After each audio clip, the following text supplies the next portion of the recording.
पिछले 10 साल में ये सरकार, जिस सरकार को मुसलमान का वोट नहीं चाहिए, मुसलमान वोट देता भी तो नहीं है ना। सुन लो मेरे भाई, देखो बात काट अब आप बोल रहे थे, सुन लो, सुना रहा हूं, मैं अपनी बात कह रहा हूं, सिर्फ 30 सेकंड में बात पूरी करूंगा। सुन लो, मुसलमान का वोट नहीं चाहिए, मुसलमान को टिकट नहीं देना चाहती, एक अल्पसंख्यक मिनिस्टर था उसको खत्म कर दिया, मौलाना आजाद फाउंडेशन। अल्पसंख्यक तो किरण रिजिजू क्या है? सुनो मेरी बात, बाकी जो क्रिश्चियन मंत्री है वो क्या है? सबसे बड़ी वो जो सिख मंत्री है वो क्या है? 1947 के बाद से अब तक जो सबसे बड़ी माइनॉरिटी है देश की, उसका माइनॉरिटी होती है। और सरदार पटेल के शब्दों में तो ये तक कहा गया कि इसे माइनॉरिटी ना माना जाए, जो देश का विभाजन कर सकती है उसे माइनॉरिटी ना माना जाए। यही कोट अनकोट सरदार पटेल, सरदार पटेल। दिक्कत पता क्या है, जब हम सरकार को घेरने की कोशिश करते हैं तो आप जैसे लोग बीच में आ जाते हैं। मतलब सरकार को घेरिए और आप जितने सवाल हमारी बात जाती नहीं, आप जितने सवाल हाई कोर्ट का जिक्र आप खुद कह रहे हैं सबसे बड़ी माइनॉरिटी, जो सबसे बड़ी माइनॉरिटी देश का बंटवारा कर सकती है, कोट अनकोट सरदार पटेल के शब्दों में, उसे माइनॉरिटी कैसे कहा जा सकता है? सरदार पटेल ने कहा है।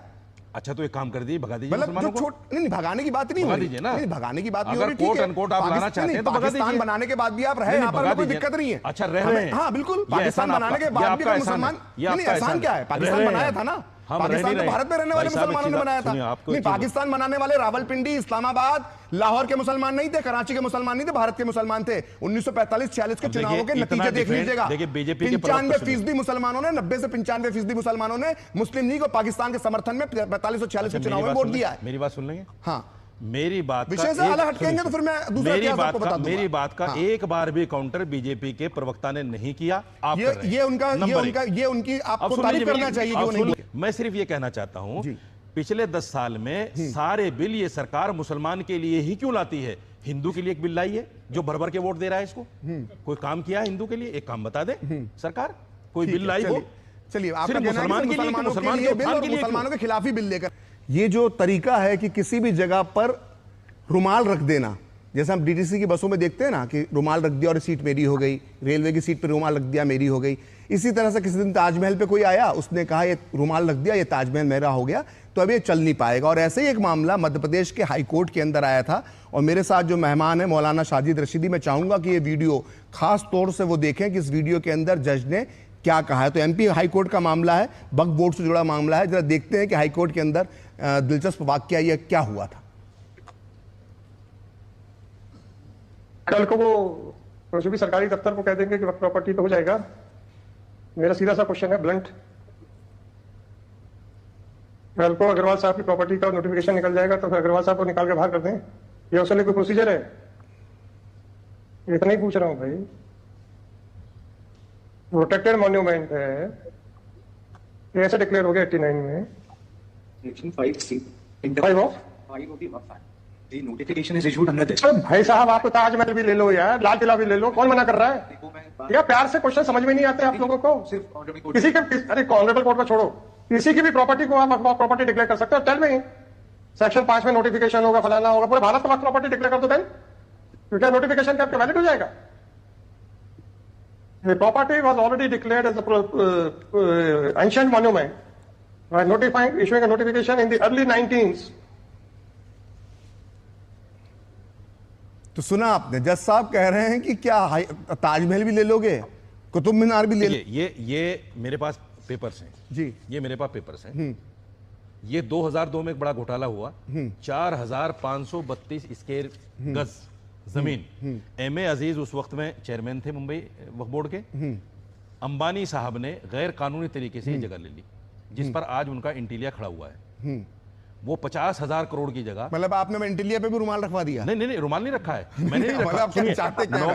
Navbharat times, times of India और दैनिक भास्कर क्या है? मतलब आप इंटीलिया पे भी आके कोई रुमाल रख के बोल देगा कि वक्फ की जमीन है? ये मुंबई हाई कोर्ट बताएगा। अभी मेरियट होटल पे भी आपने रुमाल रख दिया था अपना। मेरियट होटल हैदराबाद में रुमाल रख दिया था, हाई कोर्ट ने फैसला मेरियट होटल के पक्ष में दे दिया। दिक्कत पता क्या है? हाँ, दिक्कत ये है कि आप लोग अच्छी बात जान नहीं। मैं ये कह रहा हूं कि वक्फ बोर्ड अपनी ये संपत्ति तो छुड़ा नहीं पा रहा है, रुमाल रखने की बात कर रहे हैं आप। एक संपत्ति आज तक वक्फ बोर्ड नहीं छुड़ा पाया। आप रुमाल रखने की बात कर रहे हैं, आप खुद रुमाल रख लिया वक्फ बोर्ड ने।